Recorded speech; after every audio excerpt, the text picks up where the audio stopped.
اور اعمال کے بنسبت ان جملوں کا وزن زیادہ ہوگا۔ ابھی آپ سے عرض کیا گیا ہے کہ اعمال کا وزن ہوگا، آدمی جو کلمے ادا کرتا ہے اس کا بھی وزن ہوگا، سبحان اللہ بحمدہ سبحان اللہ العظیم، اللہ کی تسبیح کرے گا تو اس کا بھی وزن ہوگا، اللہ پاک اس کو تولیں گے کہ کتنا یہ پڑھتا تھا، اپنی زبان سے کتنی ادائیگی کرتا تھا۔ سبحان اللہ و بحمدہ سبحان اللہ العظیم، سبحانہ یہ علم ہے تسبیح کا، لازم الاضافت بھی ہے، لازم النصب بھی ہے، یہ دونوں باتیں اس کے اندر ہیں۔ سبحانہ یہ کیا ہے؟ عمل ہے، علم ہے، اللہ کی تسبیح بیان۔ اب یہاں پر ترکیب اس کی یوں ہوگی، سبحان اللہ متلبسا بحمدہ، سبحان اللہ اللہ ہر عیب سے پاک۔ اللہ کی شان کے مطابق اس میں بہرحال کچھ ذرا سے کمی تھی۔ آپ کے بارے میں کہا جائے کہ یہ طالب علم، یا کسی کے بارے میں کہا جائے کہ یہ ان کے اندر کوئی عیب نہیں، کوئی برائی نہیں، کوئی قباحت ان کے اندر نہیں، تو اس کی تعریف مکمل نہیں ہوئی۔ جب آپ یہ کہیں کہ ان کے اندر کوئی برائی نہیں ہے، ہر طرح کی اچھائی سے مزین، اب تعریف مکمل ہے۔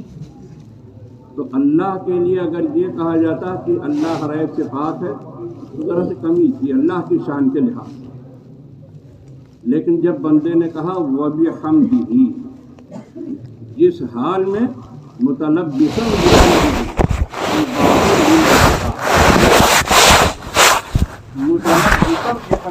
جس وقت میں اللہ کی تسبیح بیان کرتا ہوں، اسی کے ساتھ ساتھ میں اللہ کی حمد بھی بیان کرتا ہوں۔ میں اس بات کو بیان کرتا ہوں کہ اللہ تمام عیوب سے پاک ہے، تمام عیوب سے اللہ پاک ہے۔ اللہ پاک ہر قسم کی صفات جمالیہ سے متصف ہے، وہ بھی حمد کے ساتھ ساتھ۔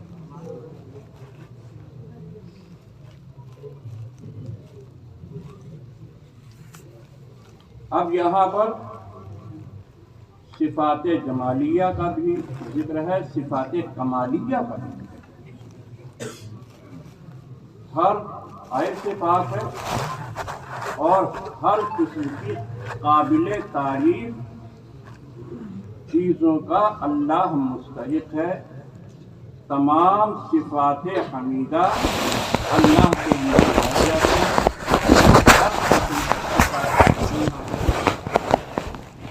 صفات جمالیہ اور کے اندر صفات کمالیہ کا ذکر ہے۔ سبحان اللہ العظیم، دو کلمے ہیں نا، سبحان اللہ بحمدہ اور سبحان اللہ العظیم۔ سبحان اللہ العظیم کے اندر یہ بندے نے کہا کہ اللہ ہر عیب سے اللہ کے اندر نہیں پائے جائے، العظیم، جو چیز عیب سے پاک ہو، اس کا تو استحضاب ہو گیا اس کو کہ ہر عیب سے پاک، لیکن اس کے ساتھ ساتھ جب یہ کہا گیا العظیم، بڑی عظمت والا۔ سبحان اللہ کا ترجمہ اردو صحیح میں صحیح اردو کے اندر نہیں کرتا ہے، اردو زبان میں بس ایسے ترجمہ ہم لوگ کر لیتے ہیں، ہر عیب سے پاک ہے، کسی قسم کا نقص، کسی قسم کا کوئی عیب اللہ کے اندر نہیں پایا جاتا ہے، یہ جو ہے ترجمہ کر لیتے ہیں، ورنہ حقیقت میں اس کا اعلیٰ ترین افضل ترین وہ مقام جس مقام کے اوپر یہ الفاظ دلالت کرتے ہیں، اس مقام کے لحاظ سے اردو میں ترجمہ کسی زبان میں بھی نہیں، کسی زبان میں بھی نہیں۔ تو سبحان اللہ بحمدہ کے اندر صفات جمالیہ کا ذکر ہے، اور صفات کمالیہ کا ذکر ہے، اور سبحان اللہ العظیم کے اندر صفات جمالیہ کے ساتھ ساتھ صفات جلالیہ کا ذکر ہے، صفات جلالیہ کا ذکر ہے۔ اللہ ہر عیب سے پاک ہے، بندہ اپنے دل کے اندر اس کا تصور کرتا ہے، اس کا استحضار کرتا ہے۔ دوام استحضار کا نام ہی ذکر قلبی ہے، یاد رکھیے۔ آدمی کے بندے یہ بات ہر وقت پیش نظر ہے، ہر قدم کے اندر، ہر قدم پر، ہر عمل میں کہ اللہ ہم کو دیکھ رہا ہے۔ یہ چیز جائز ہے کہ ناجائز؟ یہ چیز جائز ہے کہ ناجائز؟ یہ افضل ذکر ہے، اس سے بڑھ کر کوئی ذکر نہیں ہو سکتا ہے۔ یہ لا الہ الا اللہ کا اصل تقاضا یہی ہے۔ تو صفات جمالیہ، صفات کمالیہ، صفات جلالیہ، تین کا ذکر اس حدیث کے اندر ہے۔ نبی کریم صلی اللہ علیہ وسلم نے اپنی امت کو متوجہ فرمایا کہ دیکھو ایمان سے مزین رکھنا، کتاب الایمان سے اس کتاب کو شروع کیا، اس کے بعد ساری زندگی تم کو اسی حال میں گزارنا ہے کہ تم اللہ کی صفات جمالیہ، صفات کمالیہ اور صفات جلالیہ سے تمہارا قلب، تمہاری نگاہیں، تمہارا رگ و ریشہ بالکل مزین رہے ہر وقت۔ ایحسب ان لم یرہ احد، ایحسب ان لم یرہ احد، بندہ یہ گمان کرتا ہے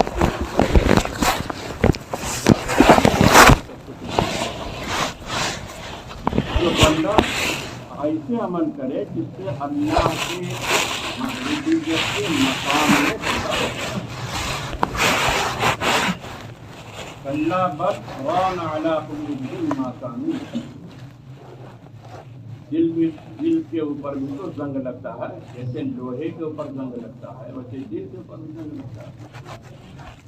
ایسے ہی جب دل کے اوپر جب زنگ لگ جاتا ہے تو اس کو چھڑانے کی ضرورت ہوتی۔ دنیا کے اندر زنگ لگے گا، زنگ لگانے والا دنیا کے اندر آیا ہی تھا، اور اس نے اللہ پاک سے کہہ دیا تھا لَأُغْوِيَنَّهُمْ أَجْمَعِينَ، گمراہی کا زنگ ہم آپ کے بندوں پر، اس آدم سے جس کی وجہ سے آپ نے ہم کو رازِ درگاہ کیا، نکالا اس کو تو ہم گمراہ کر کے تب سمجھیں گے، جہنم میں پہنچا کے تب سمجھیں۔ تو لَأُغْوِيَنَّهُمْ أَجْمَعِينَ تو پہلے ہی اس نے کہہ دیا تھا کہ گمراہی کا، لیکن گمراہی کے زنگ کو چھڑانے کی شکل کیا ہے اِلَّا عِبَادَكَ مِنْهُمُ الْمُخْلَصِينَ، اور اخلاص اسی کا ذکر ہے۔ کتاب الایمان کو شروع کیا اور اس کے بعد آخر میں کتاب التوحید لا کر کے بتا دیا کہ ہر عمل کے اندر توحید ہی پیش نظر رہے، ہر عمل کے اندر اخلاص پیش نظر رہے، اور ہم ہر عمل کو اللہ کو دکھانے کے واسطے کرتے رہنا، اور اپنے آپ کو یہ سمجھنا کہ اللہ ہم کو دیکھ رہا۔ کسی بھی عمل کے اندر یہ تصور کرتے رہنا کہ اللہ ہم کو دیکھ رہا ہے۔ صفات جمالیہ کا بھی لحاظ رہنا چاہیے، اور صفات کمالیہ کا بھی لحاظ رہنا چاہیے، اور صفات جلالیہ کا بھی لحاظ رہنا چاہیے۔ جب صفات جلالیہ کا لحاظ ہوگا تبھی بندہ ڈرے گا، تبھی بندہ ڈرے گا۔ حسن اور خوبصورتی کی وجہ سے کسی کو کسی سے محبت پیدا ہو جائے اور اس کو محبوب بنا لے تو اس سے یہ بھی تو ڈرتا ہے کہ ہمارا محبوب کہیں ناراض نہ ہو جائے، ہمارا محبوب کہیں ناراض نہ ہو جائے۔ صفات جمالیہ پیش نظر ہے اس کے، لیکن صفات جلالیہ بھی پیش نظر ہے کہ اس کی ناراضگی سے بچتے رہو۔ وہی اللہ پاک فرما رہا ہے کہ مجھ سے زیادہ حسین اور خوبصورت جو ہر عیب سے پاک ہو اور تمام صفات جمالیہ کے ساتھ متصف ہو، جب تم ہم سے محبت کرو اور تم کو ہم سے محبت کرنا چاہیے تو ان صفات کے ساتھ ساتھ صفات جلالیہ بھی پیش نظر رکھنا، ساری زندگی اپنے دل کو مزین رکھنا ان صفات سے کہ پیش نظر رہے کہ اللہ پاک ہر عیب سے پاک ہے، حسین ہے، خوبصورت ہے، لیکن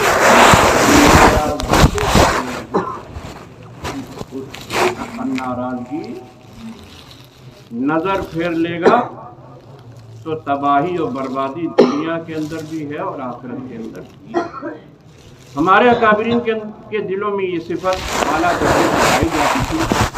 ہر طرح کی مصیبتیں ان کے اوپر آئی، ہر طرح کی تکلیفیں ان کے اوپر آئیں، ہر طرح کی مشقتیں ان کے اوپر آئیں، لیکن اپنے مسلک سے، اپنے مشرب سے، اپنے طریق سے کسی بھی قیمت کے اوپر ایک ذرے کے برابر بھی ہٹنا گوارا نہیں کیا۔ حضرت امام مالک رحمۃ اللہ علیہ، امام حنیفہ رحمۃ اللہ علیہ، امام احمد بن حنبل رحمۃ اللہ علیہ، اور اپنے زمانے کے قریب کے آپ ہمارے اپنے اکابرین کو دیکھیے، کیسی کیسی جیل کے اندر مصیبتیں اٹھائی، کیسی کیسی ہر کالا پانی کی سزا اٹھائی، کتنی تکلیفیں اٹھائی، لیکن وہ اپنے مقصد سے ہٹے، اپنے مشرق سے نہیں ہٹے، اپنے طریق سے نہیں ہٹے، وہ برابر وہ ڈٹے رہے اس سے۔ یہ کیا بات تھی؟ یہی بات تھی کہ اللہ پاک کی صفات جمالیہ، کمالیہ، صفات جلالیہ سب ان کے پیش نظر رہتا تھا۔ اللہ ہم سب کو ان اوصاف کے ساتھ مزین ہونے کی توفیق عطا فرمائے، اور ہم آپ سبھی حضرات کو مبارکباد دیتے ہیں کہ آپ نے دورہ حدیث کی کتابیں پڑھی اور اللہ نے آپ کو علم کے راستے میں قبول کر لیا، اور خصوصی طور پر ہم آپ سبھی کو اور آپ کے استاد حضرت مفتی اشتیاق احمد صاحب کو مبارکباد دیتے ہیں کہ آپ کو بخاری پڑھایا، مکمل کرایا، اور اس کے بعد پھر آپ کو علم کی گویا کی انتہا تک پہنچاتی ہے۔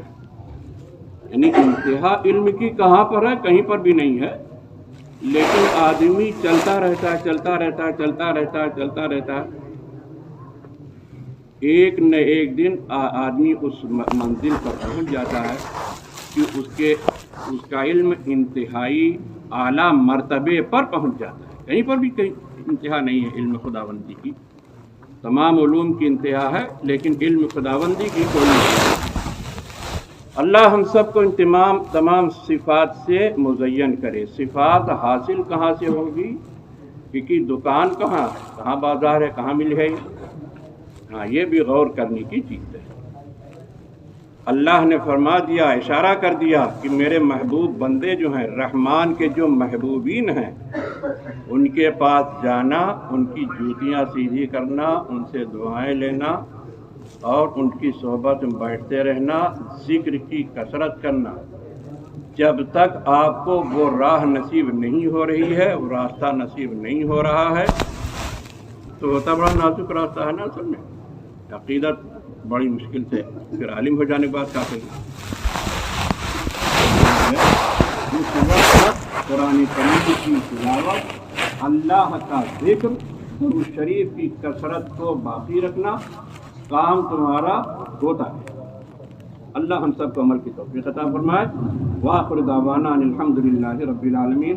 ہم آپ لوگوں کو مبارکباد دیتے ہیں، اور جو حافظ ہیں، جو انہوں نے حفظ مکمل کیا ہے، قرآن کریم مکمل کیا ہے، ان سب کو مبارکباد دیتے ہیں، ان کے اساتذہ کو مبارکباد دیتے ہیں، اور ان کے گھر والوں کو، ان کے ماں باپ کو مبارکباد دیتے ہیں، ان کے خاندان والوں کو مبارکباد دیتے ہیں، اور اس مدرسے کے ذمہ داران کو، محنت کرنے والوں کو ہم مبارکباد دیتے ہیں، اور اللہ پاک ان کے لیے بھی ہم دعا کرتے ہیں کہ اللہ پاک ان کو قرآنی اوصاف سے، قرآنی احکامات سے، قرآن کی زینت سے، قرآن کے جمال سے ان کو، ان کے دلوں کو، رگ و ریشے کو اللہ پاک مزین فرما دے۔ وآخر دعوانا ان الحمدللہ رب العالمین۔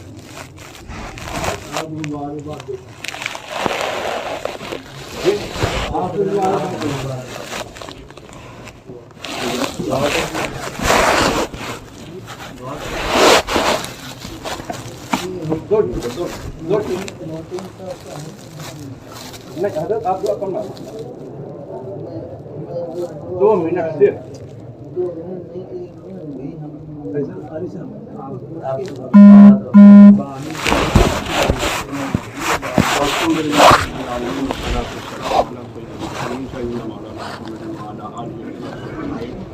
ربنا ظلمنا انفسنا وان لم تغفر لنا وترحمنا لنكونن من الخاسرين۔